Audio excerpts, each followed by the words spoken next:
Welcome to The Lift. All this week we've been talking about sin and how sin can make this world seem really dark, but how Jesus has already paid the price for that darkness and how we can have light because of him.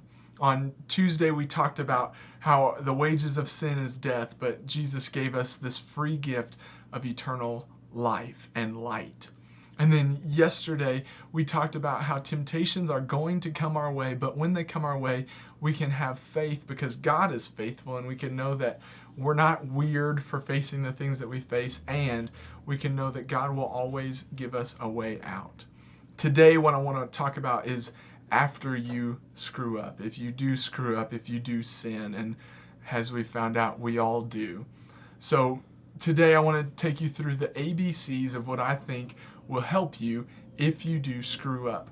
And just like every other week, I'm gonna go A, then B, then C. So A for this week is accept that you screwed up.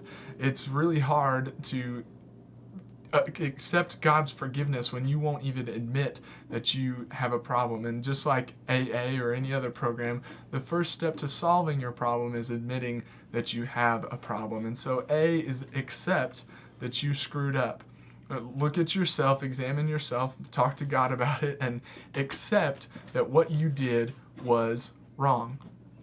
After you do that, you can move on to B. And B is believe that Jesus paid the price.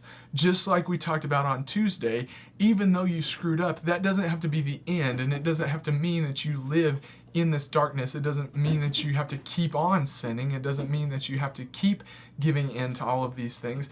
It just means that you screwed up once, and so believe that Jesus paid the price, and that's a really important step. If we can't believe that Jesus paid the price, then we can't forgive ourselves. We can't fully accept God's forgiveness for what we did.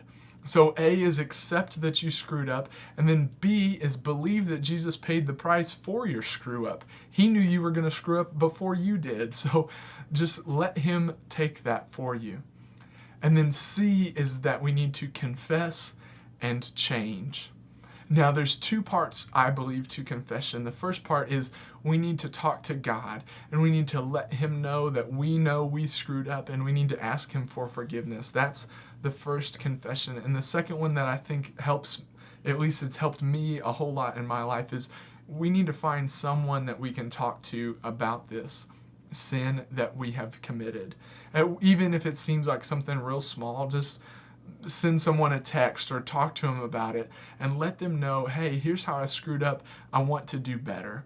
And so in that regard, then you have accountability that can help you not give in to that same temptation. And that's where the change comes in. After you have confessed, it's not just about saying, oh, I'm sorry, but it's, oh, I'm sorry, I won't let it happen again. So it's confess and change, not just one or the other, but confess and change. So A is accept that you screwed up. B is believe that Jesus paid the price for your screw up. And C is confess and then change. And if you can do that, then you won't allow sin to have a grip on your life. Even though you might screw up or mess up, you won't give up. And that's what being in the light is all about, because in the end, we can know that we were never destined for darkness. This is The Lift.